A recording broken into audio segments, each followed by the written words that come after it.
Okay, I'd like to call the business meeting to order. We could have a roll call, please, Michelle?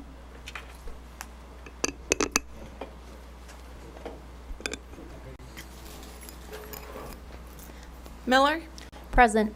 Winkleman. Ready. Sanchez. Here. Klett. More than ready. Charles. Here. Larson. Ready to go. Wong. Present. All Okay. members are present. And if we could have an approval of the agenda with the removal of item B, please. So moved. Is there a second? Okay. All in favor of approving the agenda, please say aye. Aye. Aye. Any opposed? All right, the agenda is unanimously approved. And now Mr. Larson will, oh, I'm so sorry. How did I skip that? The best part of the whole meeting, Pledge of Allegiance. And tonight we have a student with us, Destiny Green, and she's here from Merrill School. Is Destiny coming up? Hi, Destiny. Thank you for being here. You ready to do the Pledge of Allegiance? Yes. Pledge of Allegiance to the flag of the United States of America and to the republic for which it stands, one nation, under God, indivisible, with liberty and justice for all.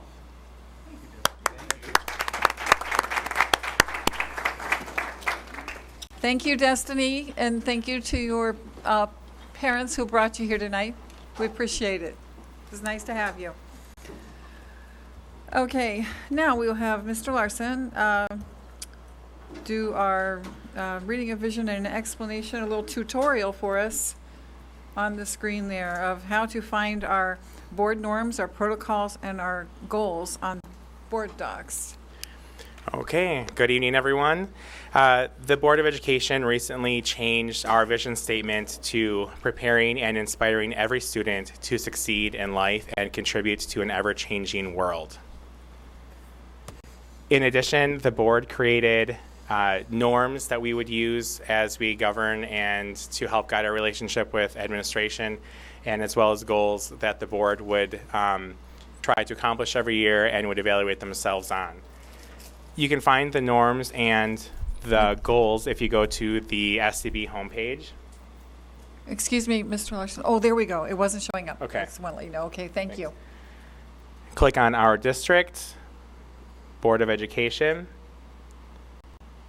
and these are housed on board docs. So you're going to scroll down to the board docs link, and it takes you to our homepage. So these are all listed under documents. So here are the 2019-2020 board norms that you can click on and click and open the document. Okay.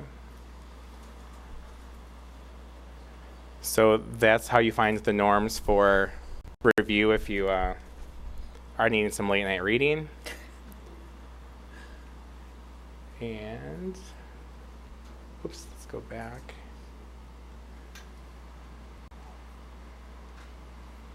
Okay.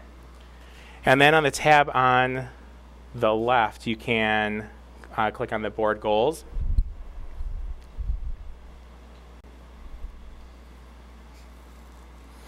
And so then these are the goals that the board has set for themselves that we measure periodically and rate as to whether or not we have accomplished them or if we have not met them.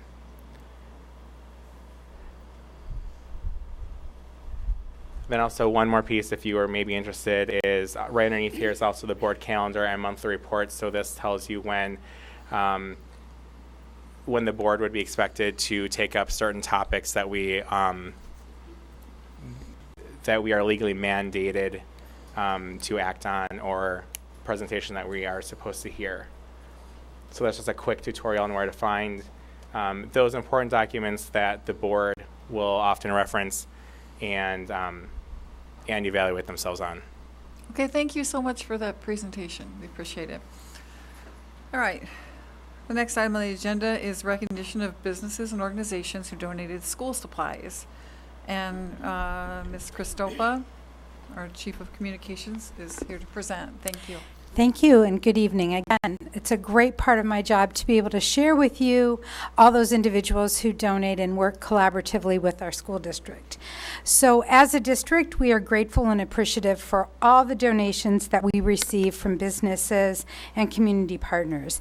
And tonight we would like to thank and recognize the businesses and organizations along with all of their employees who've spent their time, energy, and money collecting much needed school supplies like crayons, glue, pens, pencils, and backpacks for our students. So our first recognition tonight is to Sean Carlson from the International Brotherhood of Electrical Workers. Are you here tonight, Sean? Great, please come up. The district is grateful for all the backpacks that they donated for our students at the start of the school year, filled with school supplies. So thank you. Oh, and we have more gentlemen. Let me get you. All right, Sean. And you are? You are Leo. Nice to meet you. And I was president of the radio committee. So if we could give these three gentlemen a round of applause and thank them. And we have a certificate for all of them. Thank you so much. Thank you. Next, we want to thank Rakuten for being here. It was a joint effort spearheaded by Abby Gorlowski and Ashley Johnson. And Ashley is here tonight to accept a certificate on behalf of everyone at Rakuten who worked very hard to provide school supplies. But in addition, they've also donated to our schools computer stands, mailing supplies, and books. So Ashley, if you could come up, please. No? Where is she? There you are. Great. Thanks, Ashley. And you have a certificate.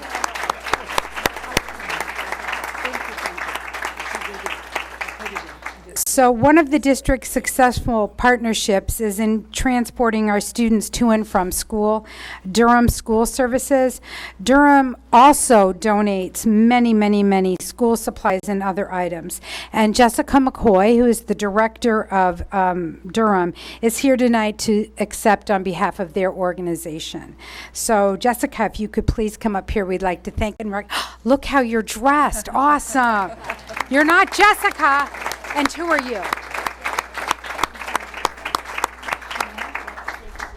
All right, she is the supervisor here to collect on behalf of your certificate. Thank you again for your great work. We really appreciate it.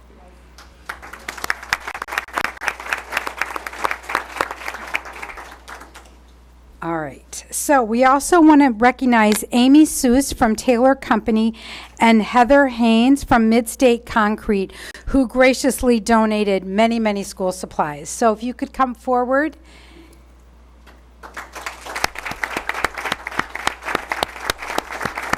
And this is Heather from Midstate Concrete, who's here tonight. Thank you so much.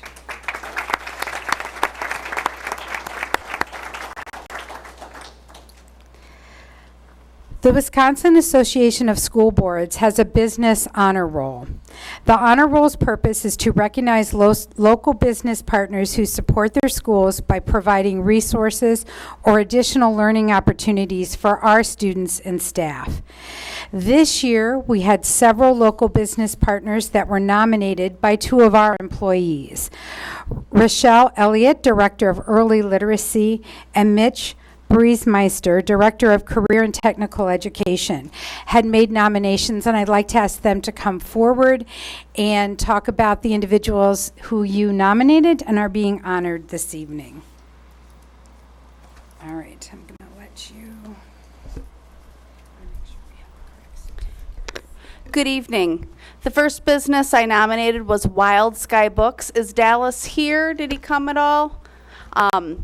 Dallas donated 4 pallets of books. And when I talk about a pallet, it's like pallet and this tall. And we're talking at least 5,000 books that were brought into the community that went to local organizations, not only the school district, like 4K classrooms and 4K events, but also RSVP, Little Free Libraries, the Hugo Henry Library at Merrill Community Center, State Line Boys and Girls Club, St. Paul's Soup Lunch, our Central Enrollment, City of Beloit Bookshelf, Even Start Family Literacy. So many books went out in the community from Wild Sky Books, so we are very thankful for their partnership. My next organization is the Retired Service Volunteer Program of Rock County, and Laura Anastasi and their director, William Anderson, are here. Come on up, please. RSVP has been volunteering, bringing volunteers into the school district for over 15 years. Last year, we had 15 volunteers in 7 schools, and they did 1,081 hours of volunteer through the America Reads program, and they read with 4K through 3rd grade students.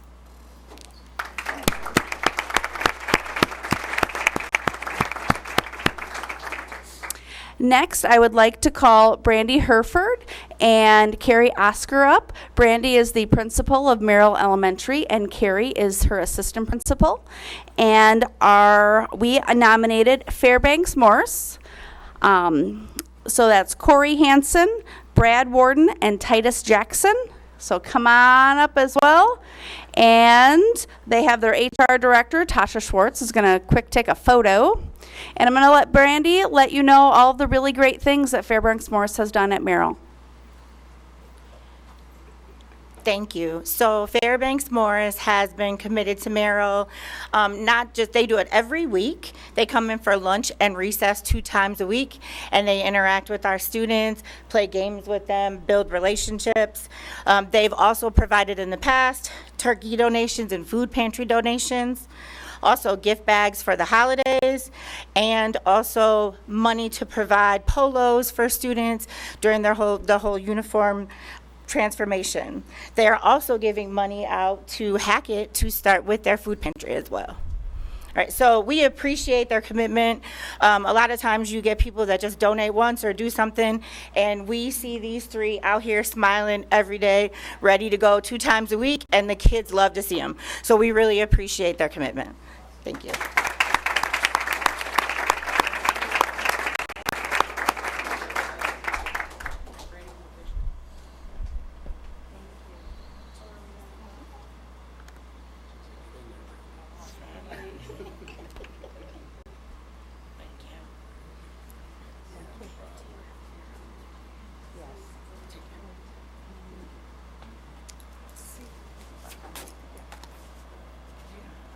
Hold on, no, it's right here.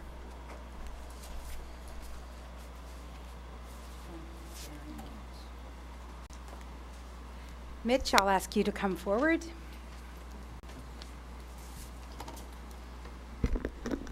Thanks, Monica. Tonight I have 2 nominees which I would like to recognize. The first being Mr. Joe Schwengels and the J.P. Cullen Company. Our construction instructor, Mike Wagner, wasn't able to be here, but given this audience and our YouTube following, I'd like to publicly thank him for all of the work that he does with our students. He does an excellent job, and he's also very good at solidifying and maintaining these public-private partnerships that are so critical to our students' learning. So I have a quick statement from Mike.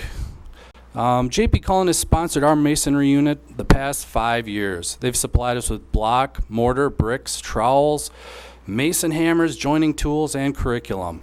But more importantly than any of these materials is the time Jason Clark donates to our program. He comes in 1 day a week for approximately 10 weeks and works with myself and the students. And even though Joe Schwengels is not directly in the classroom, he is the one that gets this approved so we can do it. We also coordinate with Rockford Cement and Quikrete Spec Mix as well.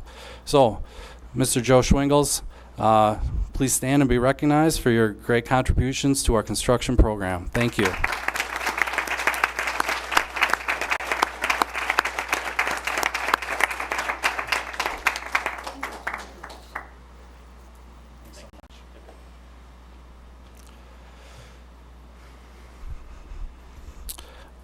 Next up. Today I'd like to recognize Executive Director Andrew Yonke and his assistant Stephanie Bailey of the Greater Beloit Economic Development Corporation. The GBEDC has been a steadfast partner to the district for over 10 years and has acted as the cement, in keeping with our construction theme tonight, that connects us to the business community. They've been instrumental in high-impact programs like the Practice Interview Program, the Reality Store, and all of our career exploration activities. This is an organization led by people who truly care about education and Beloit, and for that, we would like to thank you. Mr. Andrew Yonke, please stand to be recognized.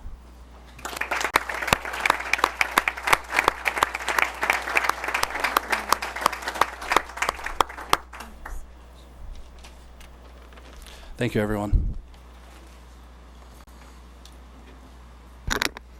Thank you again to all of those individuals and companies that support our district. Tonight, I also want to recognize Benjamin Lesher. Is he here this evening? Recently, he placed among the top 50,000 students who, actually 1.5 million students who entered the competition by taking a 2018 SAT National Merit Scholarship qualifying test. We're proud of the academic success Benjamin has achieved, and he represents our school district and students at the highest academic level.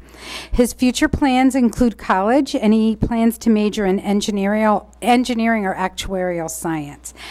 We also had the opportunity to meet his parents and his brother, and they certainly are great assets to our school district. So let's give Benjamin a round of applause. I know he couldn't be here tonight.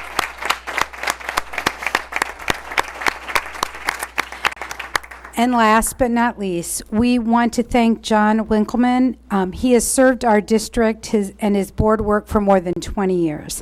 He first served for 22 years and was just recently reelected to the board after a short hiatus. John has brought with him to the district a wealth of knowledge and leadership. During his presidency, he had a way of calmly and gently presenting his perspective on board issues. Tonight, we want to thank John for his service, his time, and all that he has brought to the board over the years.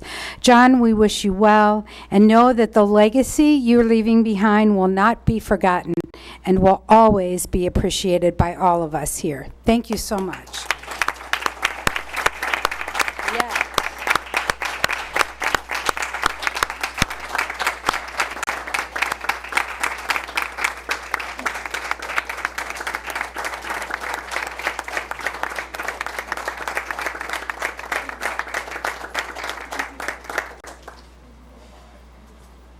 What about a speech? No speech?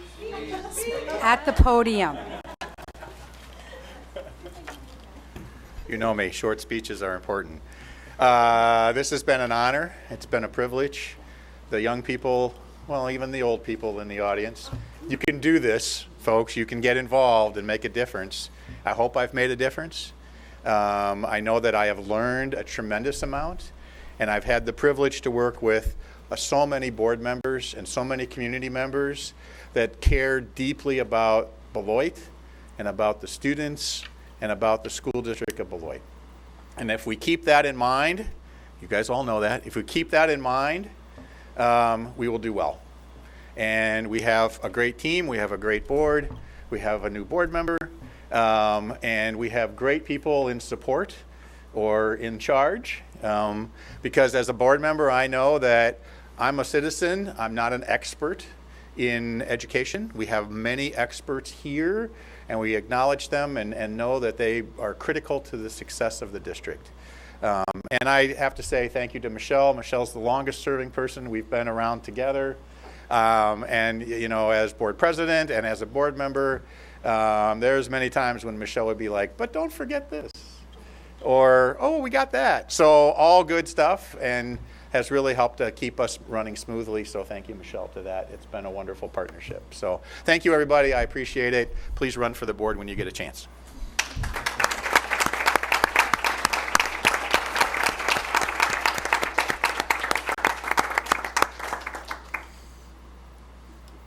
John, I want to really thank you. It's been nice serving with you for, in addition to the last time I was on the board, for the past 6 months. It's been great, and you came along at a time when we really needed some, some experience and expertise, and so we really appreciated everything you brought to the board, and we're going to miss you. So thank you very much. I know you will. Okay. Now we are at the time for public comment. Michelle, is anyone signed up for public comment? One person? Okay, I get to read this. The Board of Education is now at the place on the agenda where we will receive public comments on areas of interest that are not on the agenda. The Board of Education will generally not respond or act on items that are not on tonight's agenda. Appropriate items will be referred to administration or one of the board's committees.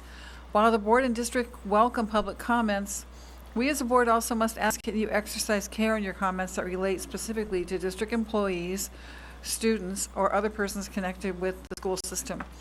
In order to protect the rights of these individuals, the board will end comment on such topics. The use of specific names of district personnel may lead to legal liability on the part of the speaker. The board has existing procedures in place to address legitimate complaints against staff members and persons related to the system. The Board of Education asks that each person wishing to address the board has completed a citizen comment card and given it to the board secretary prior to the start of the meeting. Individuals will come to the podium as they are called and give their name and address before speaking on their topic. Each person will be given up to 3 minutes to speak. Public comments requiring translation will be given 6 minutes. So if someone would like to speak at this time, you may come to the podium. I have Abdel Ahmed.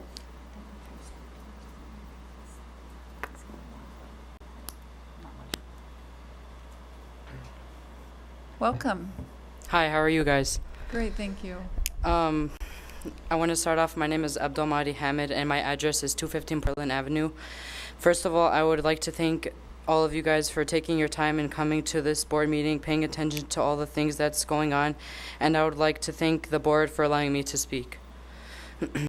The reason why I'm here talking to the board is because I'm not happy with how the results have been with the staff, and there's been discrimination in letting important employees that have made real life connections with students such as myself and my classmates. Myself, I am a part of many activities in Beloit Memorial High School. I am involved in Student Senate, Academic Decathlon, Lane Crew, and an organization that used to be part of the school district of Beloit called LULAC. And I think many of you guys are familiar with that. But my advisor, she had her own reasons to leave, and she wasn't too thrilled because she felt like she wasn't welcomed, and she really made an impact on me and many students and has changed our point of views. She's really important, and she really dedicated her time to us. But as every club has their own way of fundraising, we had a baile that's like a dance, and we fundraised money for LULAC. But all the money that we fundraised is not being provided to us because we're not able to access it because of the financial advisor. She's not letting us receive that money, and she says that we're no longer a part of the school district. First of all, I want to say that this is flat out not fair because we worked our butts off and we had a fun time while we were doing this. But we really relied on that money because we want to have like a motivational speaker that comes to the school, that comes to our school and talks about real life experiences. We live in a world where we're told you work for what you want, and this district is taking away for what we worked for. We should be better than this, and the school district not be doing this because it's not fair and it's not right. This discrimination in the school district is not right. As a community, a lot of members agree we are better than this. Beloit is a nice city where we are very big in our community, and we should all include others. We should not have felt the need to excuse ourselves from being a school club to community club, all because the school refused to give us our money. We earned our money. We need our money. We would like to take it, and we would like to use it for educational purposes. Thank you.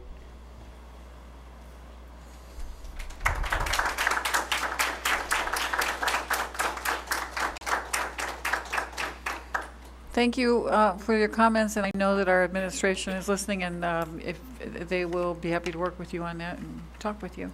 Thank you. Okay. We now are at our reorganization and strategic planning presentation, Dr. Stanley Monroe. Good evening.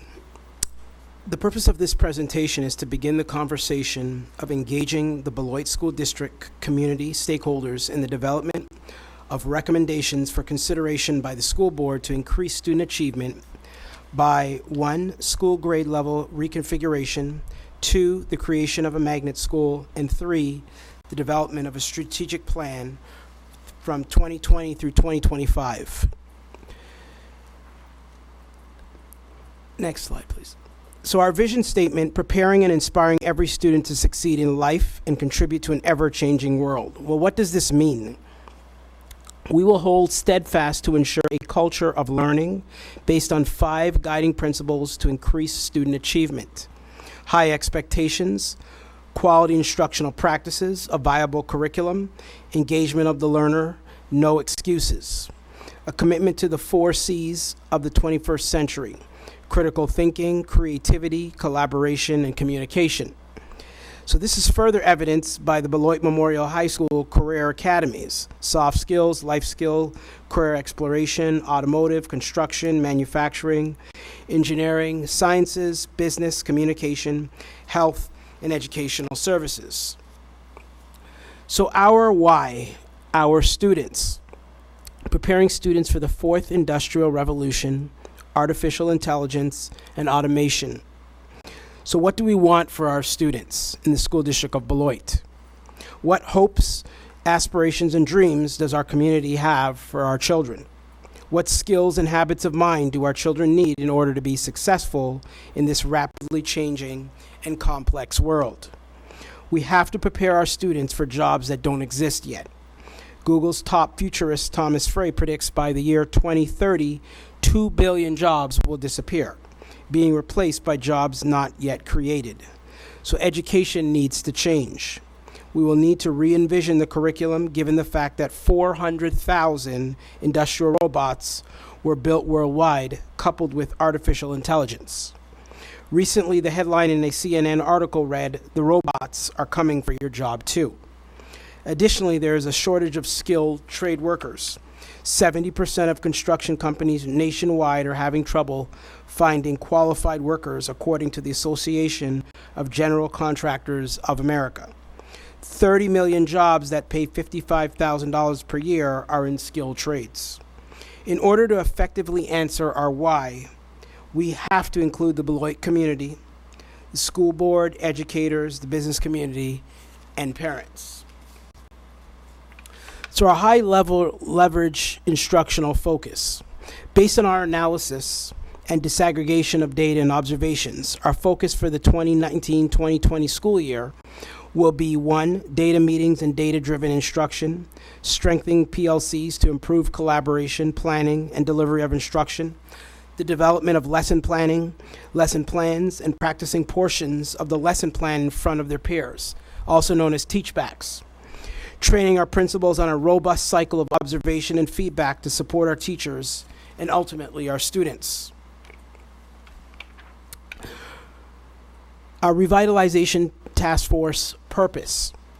The administration will make accommodations to the task force. The task force will consider the recommendations and analyze and discuss the implications, then present the recommendations to the board, so that we will be able to go through the school level, grade level reconfiguration, the creation of a magnet school, as well as the development of a strategic plan for the 2020 through 2025 school year.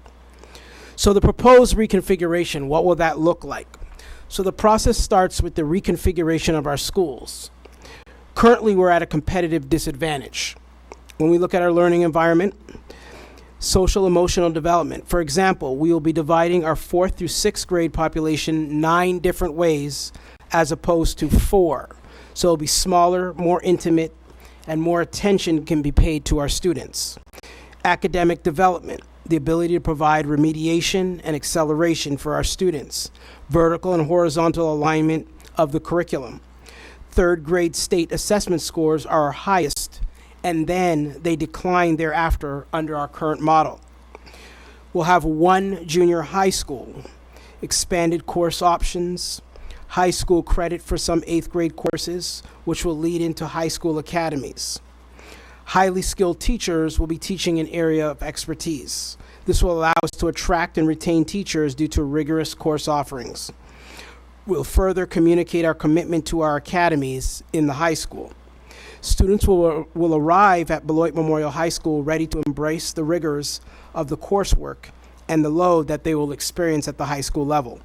Currently, we have students leaving basically a de facto elementary school and heading to high school. Students are not prepared and they're not ready for the rigors expected. They're not motivated to enroll in AP and dual credit courses and hence post-secondary education. When we look at our state report cards, we want to see a growth model at every building. Currently, what we have is at K3 buildings, the report cards are achievement only because there are no growth points because there are no 4th graders in those buildings. Economics.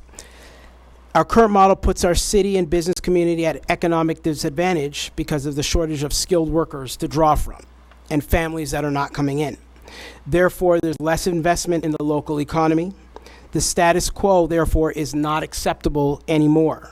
We must move forward with higher expectations for ourselves and the school district of Beloit in partnership with our families, business community, and the city in changing the culture of our schools. So before you, you have a SWOT analysis. We look at our strengths, our weaknesses, our opportunities, and our threats.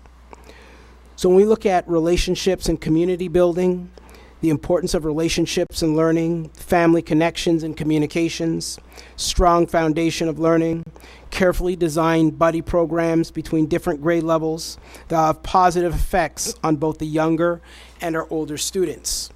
We'll have targeted SEL, so it eliminates too much too soon, that innocence lost. In the 5th and 6th grade, students will retain a level of innocence and vulnerability where they are not self-conscious about impressing older peers at a time that they're developmentally where they are still taking academic and social risks and determining their own innate strengths and talents. We're also looking for consistent learning environments, fewer transitions throughout the day, one teacher, which will provide for a looping ability, and 6th graders, 2 to 3 teacher teams, so that will help them to transition to the junior high as a possibility. Teacher collaboration, vertical alignment of curriculum, planning and resources, team problem solving, data teams, which will lead to richer assessment discussions and planning and preparation. Our course offerings, increased rigor, more advanced course opportunities. When we look at music as a possibility, the ability to group by ensemble and expand offerings such as jazz. And our career pathway exploration, STEM, and Project Lead the Way.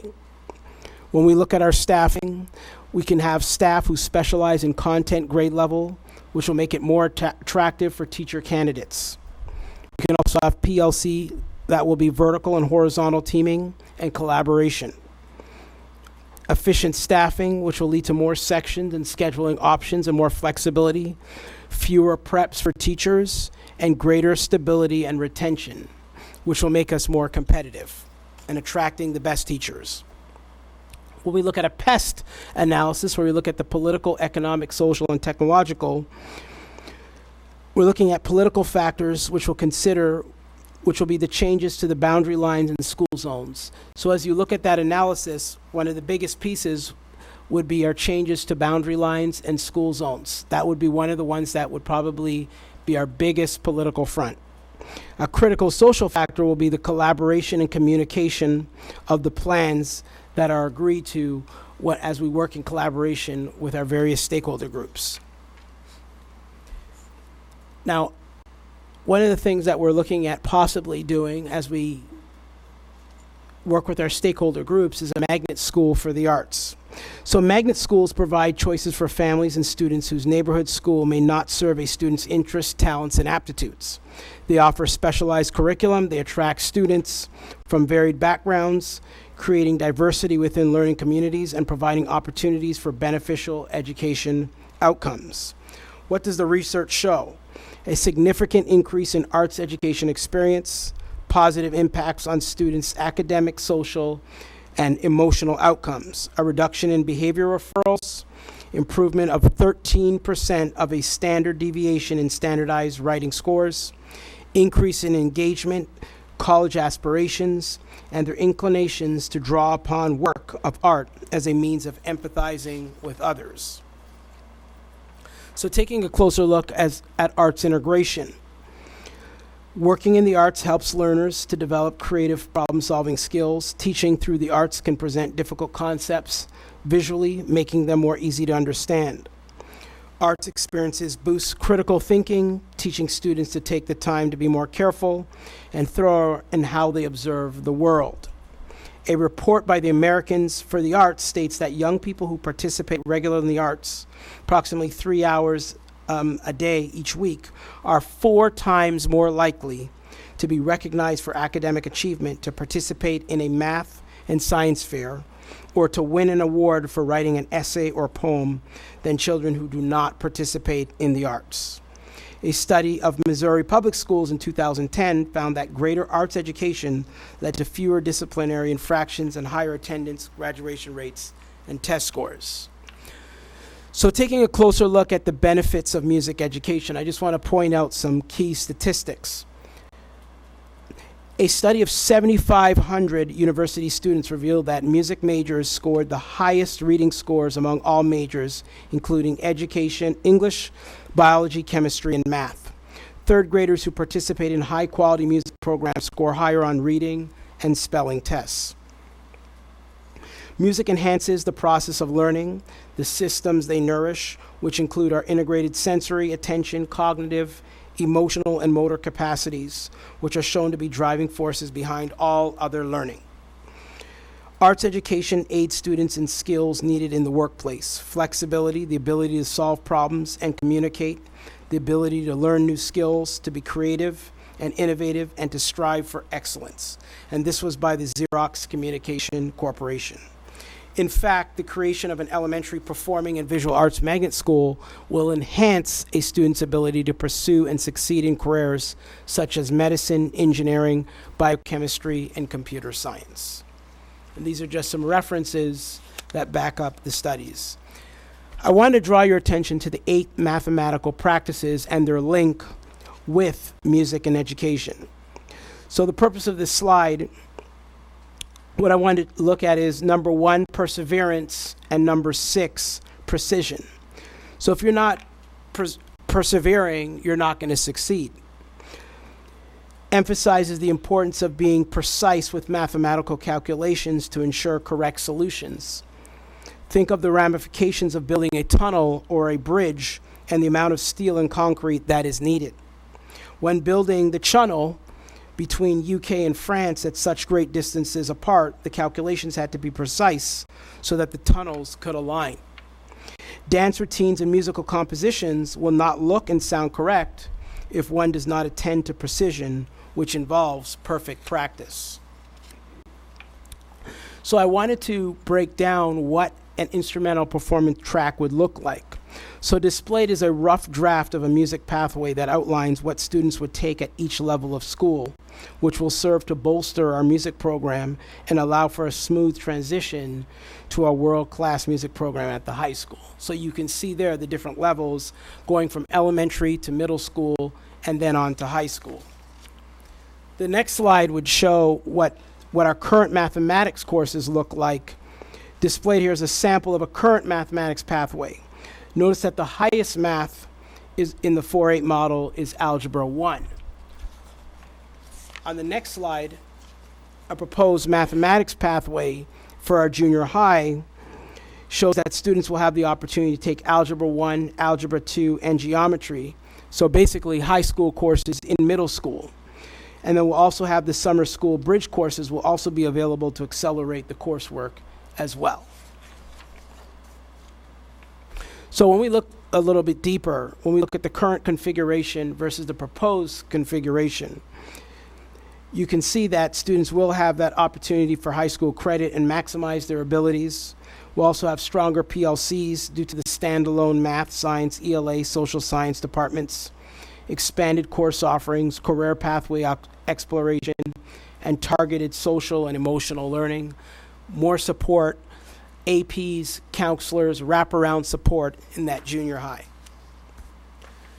So our strategic plan. The creation of a new strategic plan will assist us in articulating a shared vision for our district and serve as a roadmap for student achievement. As we collaboratively work on our strategic plan, we have to consider the following questions. Why does the School District of Beloit exist? What is its mission and vision? What is the history and culture of the school district? What do stakeholders expect from the district? What are the current issues and operational challenges of the district? How does the school district envision its future? What specific goals, objectives, action plans, and tactics will carry the district to its desired future? So if we look at our timeline, one of our first meetings is tomorrow evening. That's our stakeholders meeting. Tomorrow evening is our very first meeting. So I'd like to conclude and reiterate that nothing outlined here tonight will be successful unless our focus and goal is squarely on student achievement at the highest levels. School reconfiguration, course design, magnet schools are not enough. The world our children will lead will be very different than what we have known. We are charged with providing rigorous and diverse programming to ensure all students are prepared to graduate ready for college, career, and life. I'm a firm believer that if we raise the bar of high expectations, our students will exceed them. Our success as a district and city requires the full support and cooperation of the entire Beloit community. There must be a complete buy-in and commitment to this plan of action, this tactical plan, and seeing it through to fruition. Our focus remains on quality instruction and student achievement to ensure a 5-star school district. Thank you. Thank you, Dr. Monroe. And now we welcome our school district, school board, our student board member report from the schools. Hello, everyone. So, first report. Last Sunday, the band played their Haunted Harmonies concert, where students were able to dress up while playing Halloween-themed pieces. And just yesterday, the orchestra had their fall concert, where the string ensemble and symphony orchestra played songs ranging from Elvis Presley to classic Mozart pieces. So just this past October 17th, the school had its first AIU Day, with a result of 42 students and 6 volunteers, including Mr. Wong, where they spent the day doing community building activities and talked about ways that they can make BMHS better. Next AIU Day will be November 14th, and we're looking forward to having more community and district members to be group facilitators for the students. We also had a career fair where over 30 local businesses, organizations, and colleges came to the high school and informed students on various opportunities that they had for after graduation and what they plan to pursue. Some colleges and universities that were at the career fair included Blackhawk Technical College, Beloit College, Rock Valley College, UW-Whitewater, and UW-Platteville. Some military branches that were present were the U.S. Army, the U.S. Marines, and the Navy, and some community partners were Hendricks Career Tech, Carry Ingredients, Corporate Contractors, Hendricks Commercial Properties, Geronimo Hospitality Group, ABC Supply, the Beloit Police Department, Frito-Lay, and the City of Beloit Fire Department. And we'd just like to thank all those businesses and organizations for coming to the high school and helping the students just become more informed on the various opportunities that they have for after graduation. Going back to something that happened earlier this month was homecoming. Students were able to participate in the homecoming activities, which we had a really good result. Everyone had lots of fun participating and dressing up. We'd like to thank Dr. Monroe and fellow board members for participating in the parade this year, and the city and police department for traffic control and making sure that everyone was safe during the parade. And also to families and kids, schools, and students who showed up to the parade and allowed us to show off all of our clubs and groups in the school. So, thank you.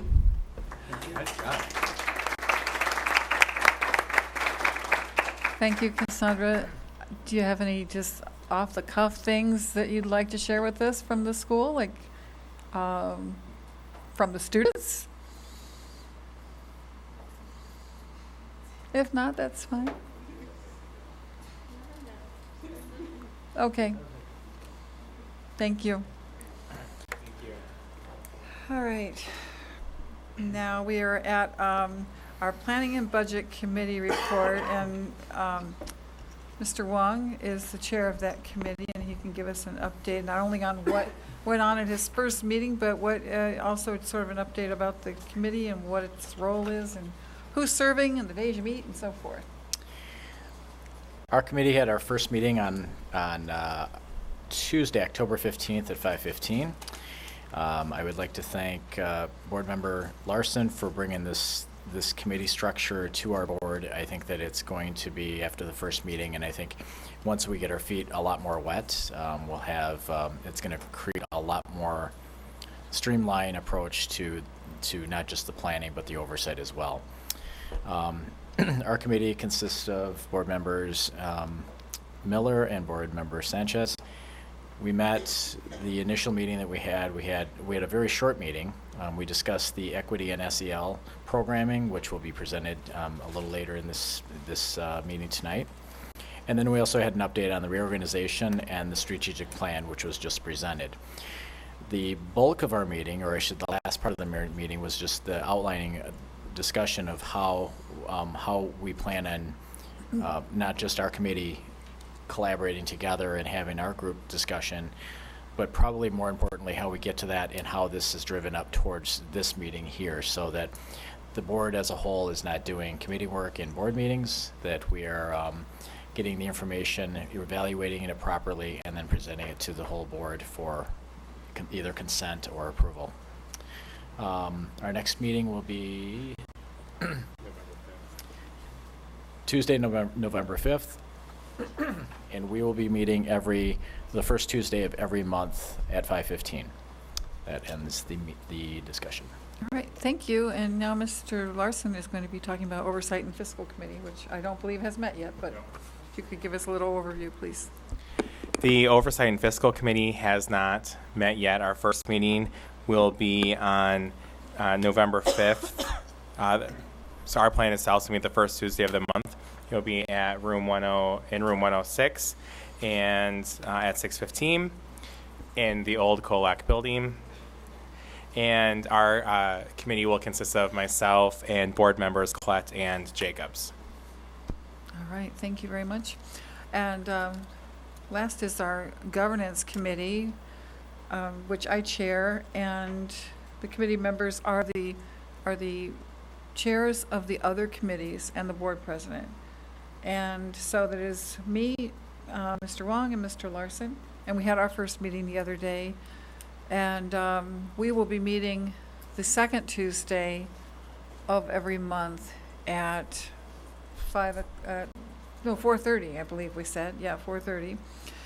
And Governance Committee kind of just oversees the board, more or less. And we talk about school board governance issues, making sure that, that we're functioning well as a board, and it's just general oversight. We'll be looking at our goals and our evaluations and so forth. So that's the second Tuesday of every month. All right, thank you. And now we are going to move on to the consent agenda. Is everyone okay with this? And if so, could I have a motion for the consent agenda? I move approval. Second. All right. So we have a motion and a second to approve everything on the consent agenda, item 6A through 6D. All in favor? Is there any discussion at all? Perhaps all in favor? Perhaps we could let people know what's on it, at least by title. So Sure. I'm happy to share. It's the 1920 Fund 60 Student Activity Group approval, the employment recommendations for October 22nd, renewal and continuance of legal service contracts are part of the agenda. Okay. I'd just like to add that on that list of activity groups, the student activity groups, it does include LULAC. Thank you. I was just looking for that myself. Yeah, it's on the second So I'd page. like to pull this off. I'd like to pull this off because of that. So if we could just approve everything except the student activity group, please. we have employment recommendations and business meeting minutes. Sorry, point of clarification. Why are we removing the student activity group approval? Because I have a question about it. All right. Okay, all in favor? Back up. Back up? You're pulling it off for discussion, for later discussion, or what are you? I'm pulling it off because I would like to ask a question about it, and usually we just approve everything. That's on the consent The list. question is, are you going to discuss it later in this board meeting? Right after the consent list, yeah. Okay. Everyone in favor, please say aye. Aye. Aye. Okay. So the consent list passes. Now I would like to ask about the student activity group and the point that Megan just brought up. Is there a LULAC club at this point?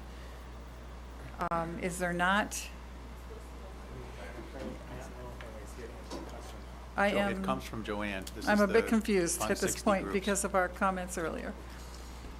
Yes, there is a LULAC club at the high school. It is listed on the rec.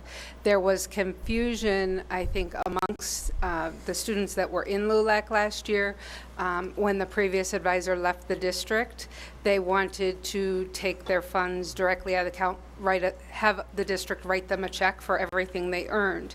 After talking with Mr. Bosco and Ms. Pels about the activities of the club, because it is a student activity club and we wanted to make sure it was still an opportunity, they have a new advisor. They submitted the forms to get approval to be the group, which they have to do every year. They have submitted that. They would, pending board approval of the group again, they would have full use of that money. We have not told them that they could not use it, other than at the end of last year, we said you cannot take it out, get a check from the school district. And at that point, I think there was discussion of taking a field trip to Six Flags with that money during the summertime. And we said that wasn't really the appropriate use of it. We needed to find out what was going to happen for the next year before we would do any dissolution of that club if it wasn't going to exist. So there may have been some miscommunication on their part of what they could or couldn't do.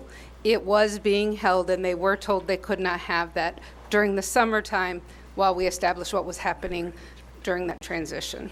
Okay. But they are an active club according to Ms. Pels and Mr. Bosco, and the forms they did submit were complete. Okay, club is active, the funds are there. Yep, and they have full right to use them with the advisor. They just need to follow normal procedures, which is if they want to have a speaker come, they just can make that arrangement, have the contract reviewed by the building principal as they would in any situation, and get that approved. Usually it's done with a P-card purchase. And then those receipts come to our office just for reconciliation. Okay, Ms. Armstrong, thank you so much. No problem. We needed to hear that. Thank you. All right. So I'd move approval of the 1920 Fund 60 student activities groups. All right, is there a second? Okay, any discussion? Jeff. All right, all in favor of approval of the student groups, please say aye. Aye. Aye. Any opposed, say nay. Motion passes. And now we are at the equity coach. Oh, no. This is the presentation that we removed. Oh, the equity, I'm sorry. Okay, equity coaching and training. I apologize for that confusion. Ms. Mellencamp, thank you. Good evening. I just wanted to review some of the information that was in your board packet. You have the detailed information of the proposal that we are putting forth for recommendation through the consultant from the Heart. And just to highlight some of the rationale for putting forth this recommendation is the fact that this company offers comprehensive equity services. In addition to the classroom coaching with our staff, they would be in district over 60 days throughout the school year. So when we look at a comprehensive service that really has the power to impact instruction within our classroom, working directly with our students,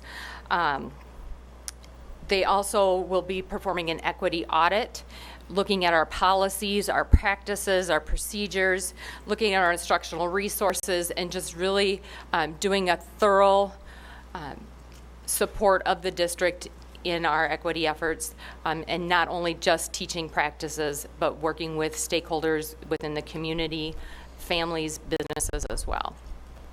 All right. Thank you. And this it came to committee, correct, Mr. Wong? So there's a committee recommendation? That is correct. All right. So this was recommended to come to the full board for approval of the From the Heart consultant for $40,000. Correct, and I would clarify that it is just the 40,000. There's the comparison between the two, Right. the two that we Yeah. received. Thank you for that. Okay, is there a motion? I'd like to move that we approve the adoption of the equity consultant. Second? I'll second. Okay. Is there any more discussion? Question? Yes, Mr. Clark. Budget reasons, where's the full disclosure? Where's Can the you- money coming from? For full disclosure, where's the 40,000 coming? Was it already in the budget or is it coming from superintendent's? fund? Superintendent's account. Okay. I just think the taxpayer needs to know where the money's coming from. Okay. Motion and a second. All in favor, please say aye. Aye. Any opposed? All right, motion passes. And now we are at third-party exit interview proposal. And I worked with Ms. Shirk in bringing these proposals. You see there are 3 of them. One is only for exit interviews, one is for exit interviews and climate survey, and the other is exit interview, climate survey, and new hire survey. Last year, I believe we paid $19,000 for just the exit interviews. This year, if we choose to do exit interviews and climate surveys, it would be $18,000, and exit interview would be $10,000. Is there a motion? You're looking at 3 different proposals? Yes. So you're looking for a motion for one of the 3? Yes, please. I'm not sure the new hire survey, I am in favor of the exit interviews. We did it last time. It came up from our committee. I'm in favor of moving it forward. I think we need to prove to the staff that we are interested in what's going on and why people leave. I'm also interested in the climate survey because I think, and this has nothing to do with the current administration, we lost the trust of the district over the last few years. We did not even share climate surveys. The internal climate surveys were structured in such a way that it really wasn't usable. And so I think to show the staff that we are serious as a board and interested in what's going on, I would propose that we make a motion that we approve exit interviews and climate survey for $18,000 per year. All right, is I'll there a second. Okay. All right. Is there any more discussion? I would like to add that the exit interview survey we collected last year is a great baseline. We're making tons of changes in our district, and just to do it one time and not continue monitoring is really irresponsible, just to give ourselves a pat on the back and say we did it once. I mean, this is data that's going to help us know if we're going in the right direction. Do we need to make a few modifications here and there? So it's important to me to keep collecting that data and then use that to inform our decisions going forward. Yeah. Anyone else? Mr. Just same question that Jeff asked before, where's the money come from? Where does the money come from, Mr. Armstrong? Is there a board budget?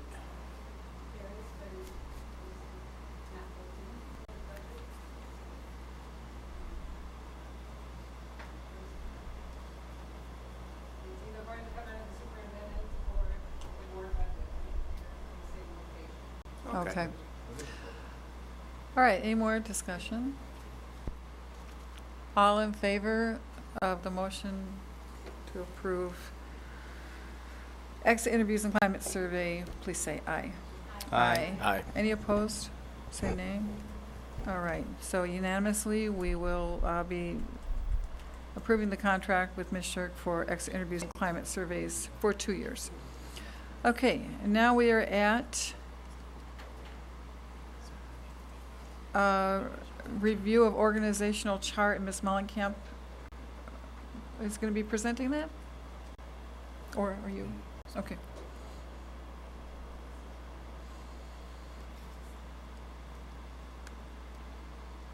And this is an update of our org chart and how we're doing in filling the positions. Correct. So any of the areas that you see highlighted in gray are areas that we are yet filling. We continue to advertise, and we're really seeking the right fit candidate for these positions. Our areas of focus, you'll notice that there's 2 STEM coach openings and an interventionist that I think it might be bumped off of the view here for Cunningham Intermediate School. So our number one priority is to fill those positions that are closest to students and located within the buildings.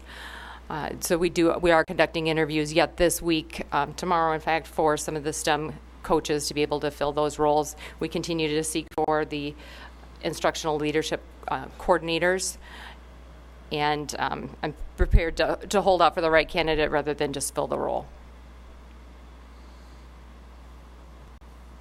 All right. Does anyone have any questions regarding the org chart?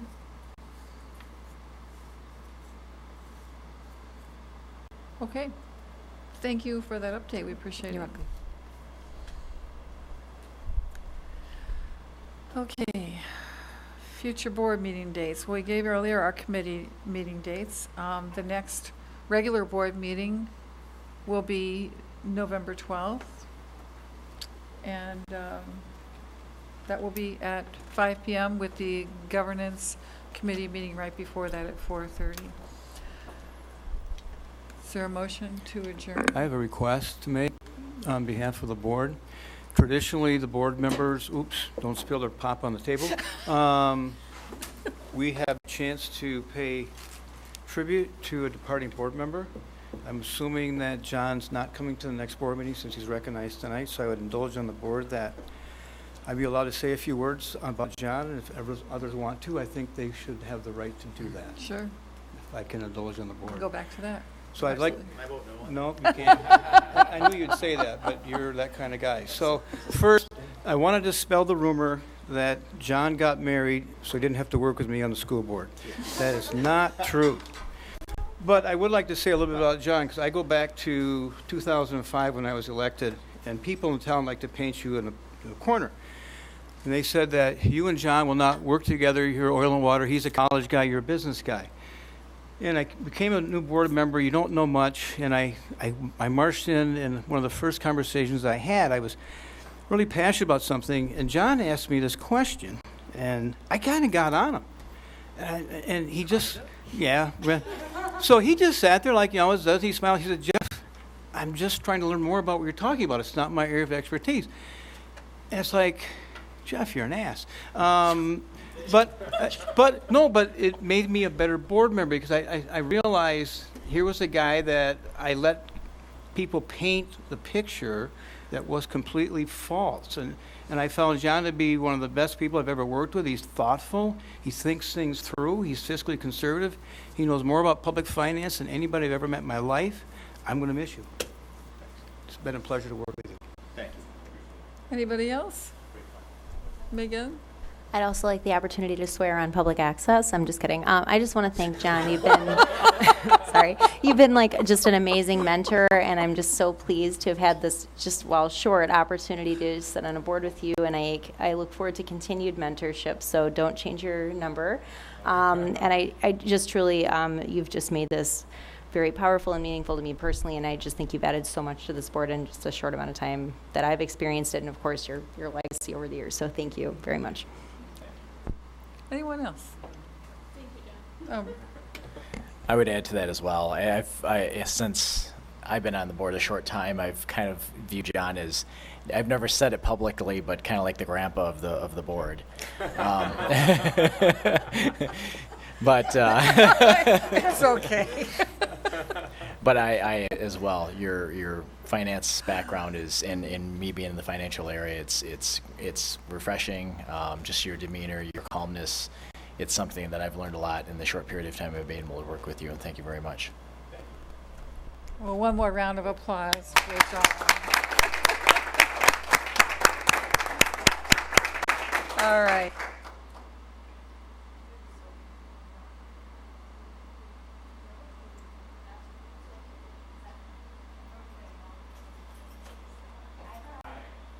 Any opposed, say nay. We are adjourned. Thank you.